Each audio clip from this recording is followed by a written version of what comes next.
Every generation of cannabis has its icons, and sometimes those icons are not exotic landraces or experimental boutique crosses, but cultivars that became famous simply because they showed up everywhere.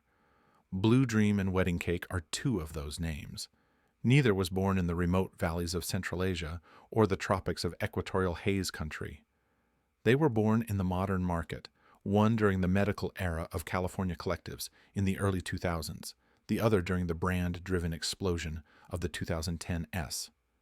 Yet their cultural presence has been so strong that they were treated as opposites, proof that the old categories of sativa and indica were still alive and trustworthy. Blue Dream became the sativa of the people. Wedding Cake became the indica of indulgence. And in that contrast, dispensary menus, online strain guides, and magazine features seemed to confirm that the binary was real. Blue Dream's story begins in California, most often tied to Santa Cruz around the mid-2000s, when medical cannabis collectives were shaping the early DNA of dispensary culture. Crossed from blueberry and haze, it was not rare or temperamental, but reliable, which made it perfect for cultivators trying to meet rising demand. Its fruit-sweet aroma, an inheritance from blueberry, stood out against the wave of generic Kush jars that dominated shelves at the time.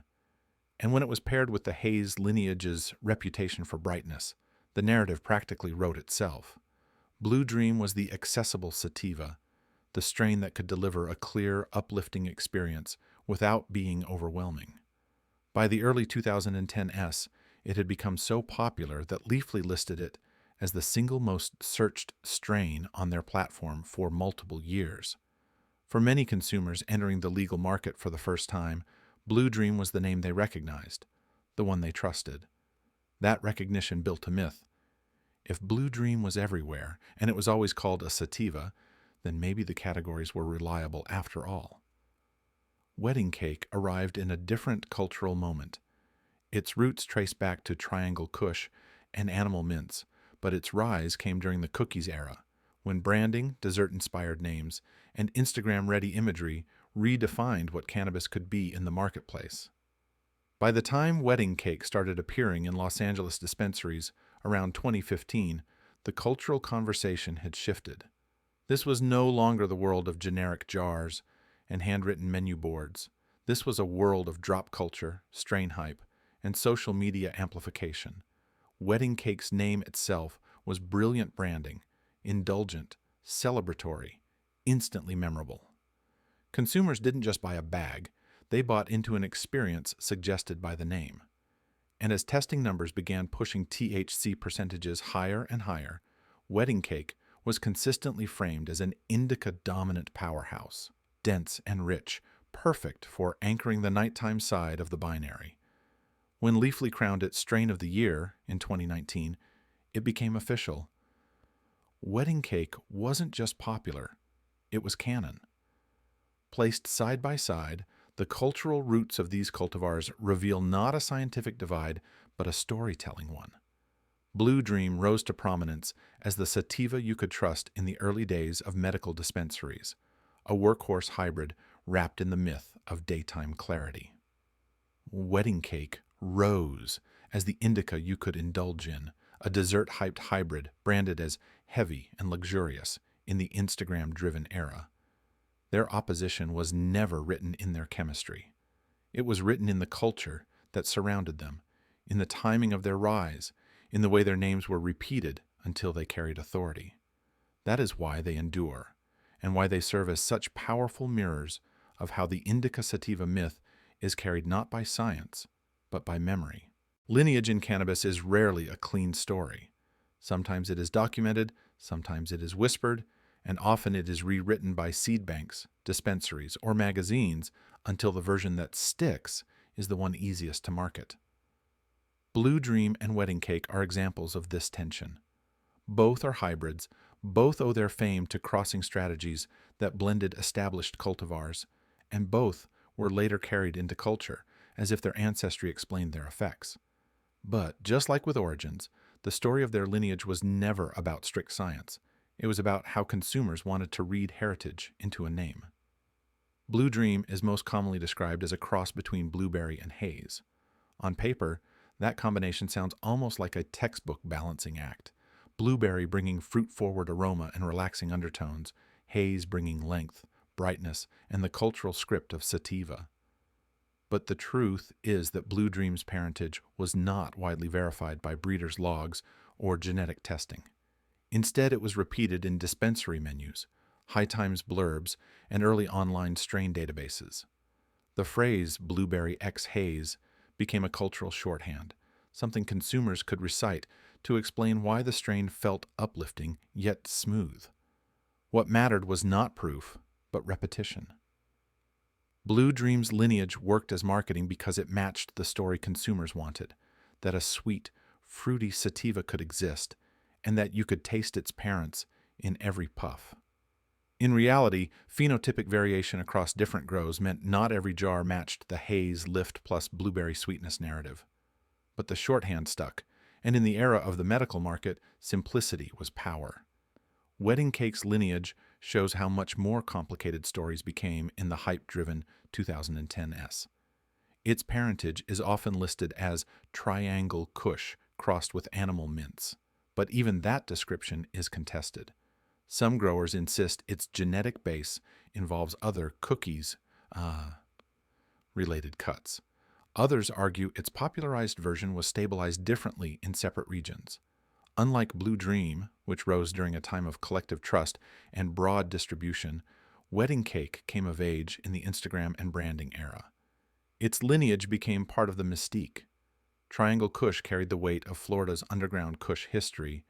Animal mints tied it to the rising cookies family tree, and together they gave Wedding Cake both heritage and trend appeal. Consumers weren't just told its parents. They were sold on the idea that this was a strain with pedigree, a designer hybrid with credibility and flavor. Publications like Leafly repeated the Triangle Kush X Animal Mints story until it was cemented as canon, even as growers argued over the finer details. The contrast between these two stories highlights how lineage in cannabis was never just about plants. Blue Dream's lineage was streamlined into folklore, blueberry plus haze, because that narrative was easy to repeat and matched the sativa box consumers already believed in. Wedding Cake's lineage was layered into branding, Triangle Kush plus Animal Mints, because pedigree and exclusivity mattered in an era when hype strains lived or died on reputation. Both stories show how cannabis culture leaned on ancestry to reinforce myths. Blue Dream's parentage became proof of daytime uplift. Wedding Cake's became proof of heavy indica indulgence. Neither story was truly about genetic confirmation. Both were about how lineage could be simplified, stylized, and sold. Cannabis culture is built as much on perception as on plant matter. Some cultivars become shorthand for an era not because they were objectively unique, but because they filled a cultural role that no other plant occupied at that moment. Blue Dream and Wedding Cake are two of the clearest examples of this. They became more than flowers in jars. They became signals, teaching consumers how to understand cannabis through story, placement, and repetition. Blue Dream's cultural weight rests on ubiquity. In the late 2000s and early 2010s, it was the most widely available strain in American dispensaries, especially in California's medical market. If you walked into a storefront in Los Angeles, San Jose, or Oakland, Blue Dream was almost guaranteed to be on the menu. It was the safe choice, the reliable house strain. This wasn't because every grower loved cultivating it. Many quietly complained about its susceptibility to mildew or its tendency to stretch. It wasn't even because of stable chemical expression. Tests showed a wide range of terpene balances across batches. Blue Dream became dominant because consumers kept asking for it, and they asked for it because the story around it was so easy to remember. Sweet blueberry flavor. Haze uplift, a sativa you could trust. Media amplified this reputation, from dispensary blogs to High Times blurbs, repeating the same script until Blue Dream felt less like a strain and more like a category. By the mid-2010s, it wasn't just popular, it was a cultural fixture. the strain people referenced when they wanted to sound informed, even if they had no deeper knowledge of the plant. Wedding cake carried cultural weight differently. It never flooded menus with the same scale as Blue Dream. Instead, it became scarce, hyped, and tied to exclusivity. By the late 2010s, cannabis culture was shaped by Instagram posts, rapper shoutouts, and branded jars. Wedding cake thrived in that environment because its name, flavor description, and supposed lineage tied it to both the Kush and cookies empires. It wasn't the strain you could always find, it was the strain you bragged about finding. Consumers didn't describe it just as indica, but as part of the dessert strain wave, alongside gelato, sherbet, and ice cream cake, all branded as luxurious, flavorful, and heavy. Where Blue Dream symbolized accessibility, wedding cake symbolized status. If Blue Dream was the people's strain, wedding cake was the influencer's strain. The contrast here is psychological as much as cultural. Blue Dream built trust through repetition. It was everywhere, and so consumers believed in it as a stable guidepost. Wedding cake built mystique through scarcity. It was marketed as special, and so consumers believed it was superior. Both strategies reinforced the myth of indica versus sativa. Blue Dream's story as a haze-based hybrid made it the poster child for sativa uplift. Wedding cake's branding as a Kush-leaning dessert strain made it shorthand for indica weight. Consumers learned to map their expectations around these binaries, not because chemistry proved them true, but because culture made them feel consistent. Together, they show how cultural weight is not just about who smokes a strain, but how it is positioned. Blue Dream taught consumers to equate accessibility with reliability. Wedding cake taught consumers to equate pedigree with potency. Both became symbols in different eras of cannabis, one for the democratization of the medical market, the other for the exclusivity of the hype-driven adult use boom. And both remain examples of how cultivars can anchor entire consumer mindsets, shaping expectations that chemistry alone cannot explain. Chemistry is where myth gets its raw material.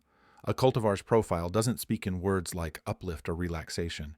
It speaks in compounds layered in ratios, shifting from grow to grow, cut to cut. But when culture needs those compounds to mean something, they get folded into stories. Blue Dream and Wedding Cake are perfect examples. Their chemistry is not extraordinary in itself, but the way it was read and repeated cemented their place in the myth. Blue Dream's reputation as a sativa was built on a recurring chemical pattern: sweetness on the nose, often carried by myrcene, layered with pinene and occasional terpinolene. Myrcene, despite being the most common terpene across all cannabis, was often ignored in Blue Dream's case because the blueberry flavor dominated the narrative. Instead, pinene's crisp sharpness and terpinolene's fruity brightness, when present, became the stars. Culturally, this aligned perfectly with the daytime script: sweet nose, clear head, creative lift. But the truth is that Blue Dream's chemistry was wildly variable. Some grows leaned heavier into myrcene, giving it earthier undertones and sometimes more grounded effects. Others surfaced higher caryophyllene, lending peppered spice and more body weight. Yet, in dispensary menus and consumer conversations, those differences disappeared. Chemistry was read through the myth. If it was Blue Dream, it was sativa, full stop. Wedding Cake's chemistry told the opposite story. Its profile was dense, creamy, and earthy, usually a mix of caryophyllene, limonene, and myrcene. Caryophyllene gave it the peppery backbone that consumers interpreted as weight. Myrcene reinforced the earthy density, echoing the folklore that equates myrcene with sedation. Limonene added a citrus note that could brighten the flavor but didn't override the heavier base. This balance was easily framed as indica: grounded, strong, evening-leaning. Yet, just like Blue Dream, Wedding Cake's chemistry was not static. Some expressions leaned sweeter, with more pronounced limonene or even linalool, giving floral or brighter notes. Those expressions could create a very different experience, but cultural framing always pulled it back toward the same box. This is the heavy hitter, the knockout indica. The irony is that both cultivars were THC dominant with relatively little CBD, which already blurred the neat binary that consumers were promised.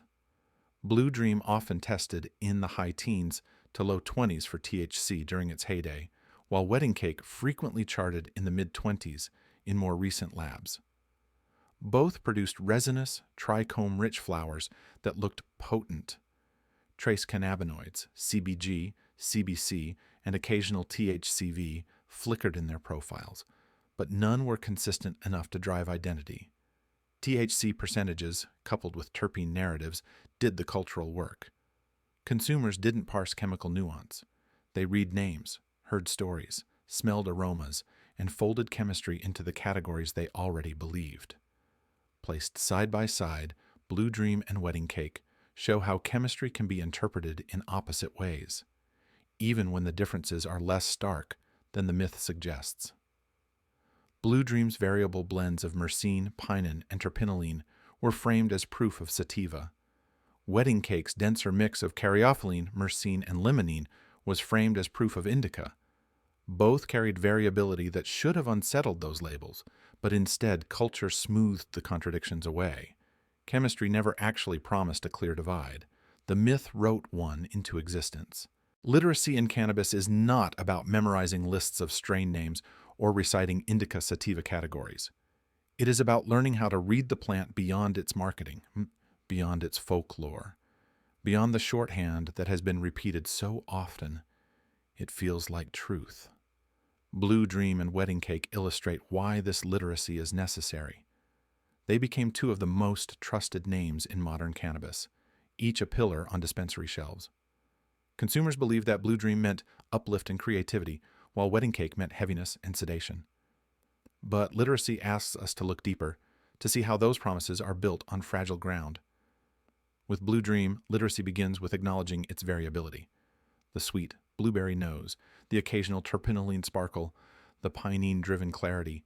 These are real features, but they do not appear in the same ratios every time. Some cuts of Blue Dream lean heavier into myrcene, giving the plant a more grounded or even sleepy weight that directly contradicts its sativa reputation. A literate consumer does not panic when that happens. They recognize that aroma is a guide, not a guarantee. A literate bud tender can explain this to a customer. Blue Dream often expresses bright and clear, but it can also surprise with depth depending on cut, grow, and chemistry. That honesty builds trust. It prepares the consumer to experience the plant as it is, not as it is marketed. Wedding Cake demands the same approach. Its reputation as a knockout indica rests on its caryophyllene heavy base and dense, earthy profile. But literacy means knowing that Wedding Cake is not one-dimensional. It often carries limonene and even linalool, terpenes that add brightness, sweetness, or floral lift. In some cases, this means Wedding Cake can feel more balanced, even social, rather than purely sedative. A literate consumer doesn't dismiss these moments as bad batches. They understand them as expressions of a hybrid profile. A literate bud tender reframes Wedding Cake not as a promise of couchlock, but as a cultivar that leans heavy yet can carry surprise notes. This shifts the experience from disappointment to awareness. For consumers, literacy protects against disillusionment. Without it, someone who buys Blue Dream expecting clean, creative energy may feel misled if their cut leans myrcene heavy and slows them down. Someone who buys Wedding Cake expecting pure sedation may be confused if the limonene in their jar leaves them uplifted instead of flattened. In the old myth, those contradictions eroded trust. With literacy, those contradictions become part of the plant's reality, variability to be understood, not problems to be excused away. More importantly, literacy turns cannabis from a set of slogans into a spectrum to be explored.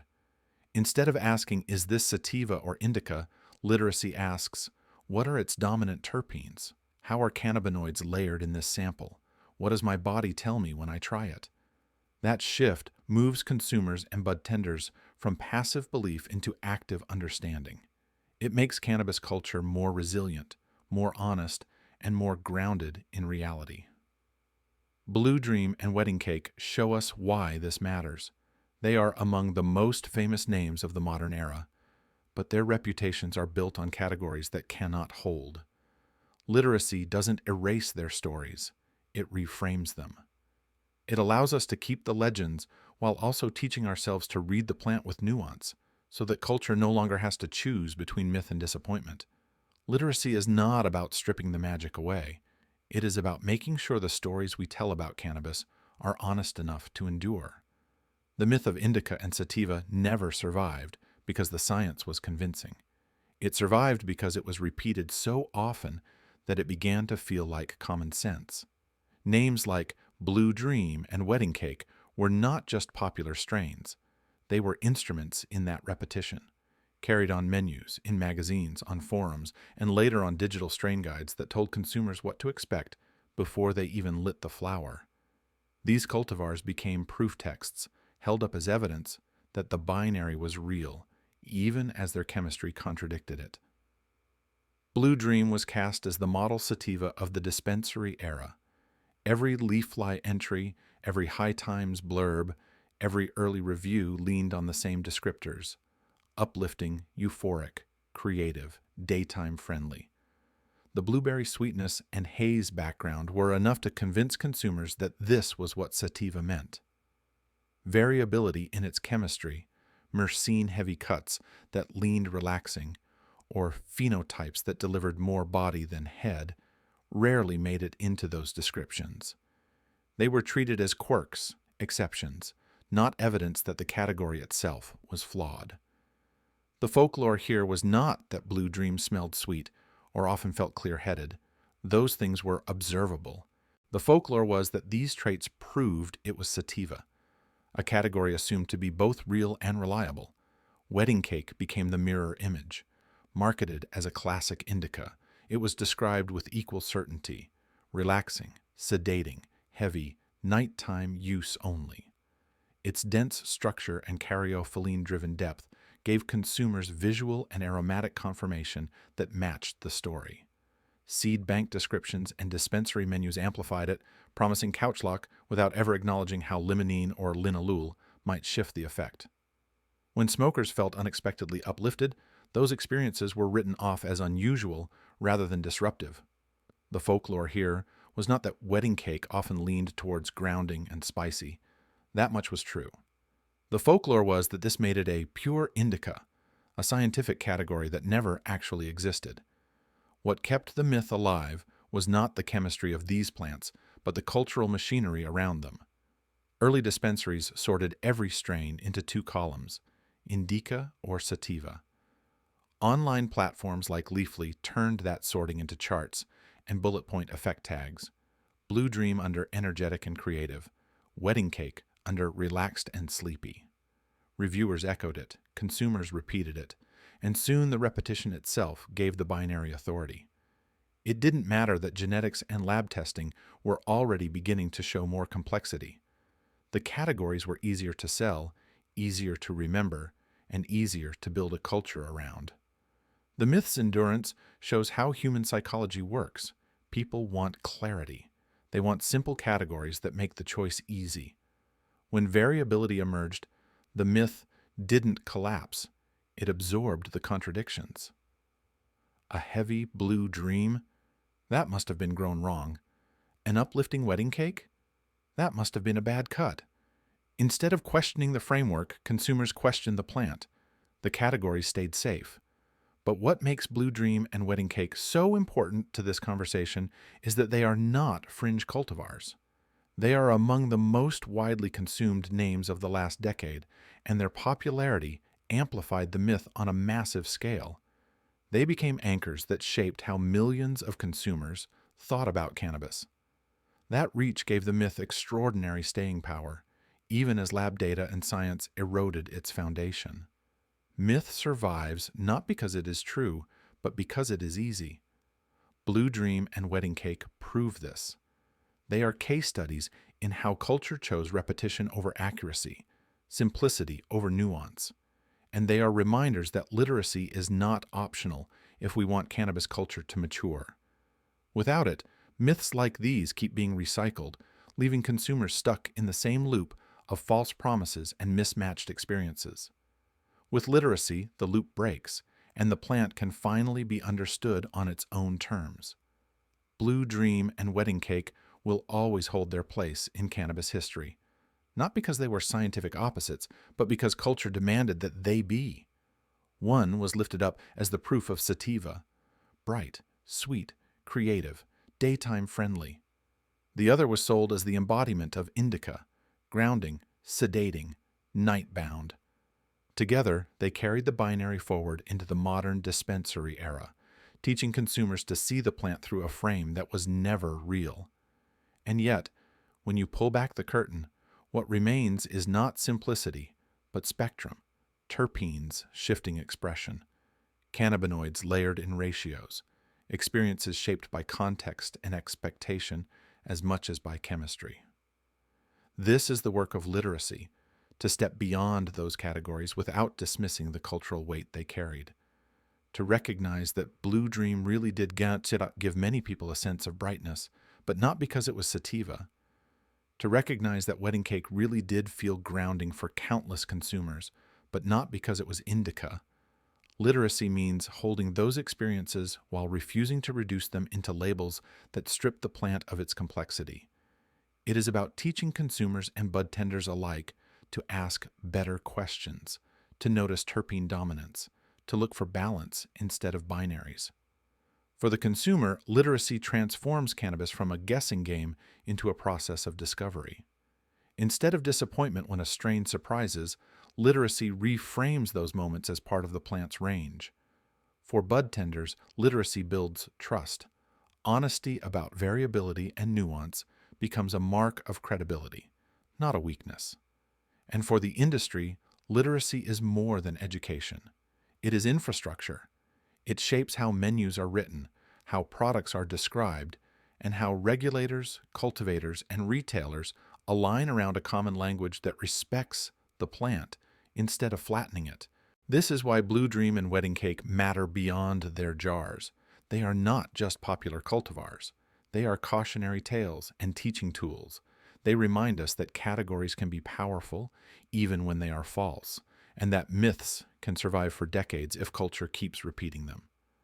But they also remind us that myths can be broken. Every consumer who asks about terpenes instead of categories, every bud tender who explains balance instead of binaries, every voice that pushes back against easy slogans, each one chips away at the old framework and builds a new one. So, as we close this episode, let this be more than a lesson about two strains. Let it be part of a larger shift. Beyond indica, beyond sativa, there is literacy. And literacy is not just personal knowledge, it is the foundation of a cannabis culture and industry that can finally stand on truth. If you found value in this episode, help keep the work alive. Like this video, subscribe to the channel, and share it with others who still lean on the old categories. Every share extends the reach of literacy. Every conversation moves us further from myth and closer to clarity. This is Beyond the Indica Sativa Myth. Thank you for being part of the change. This video is intended for educational and historical purposes only. It does not provide medical advice, make health claims, or encourage unlawful activity. Always follow the laws and regulations of your jurisdiction regarding cannabis use, possession, and cultivation.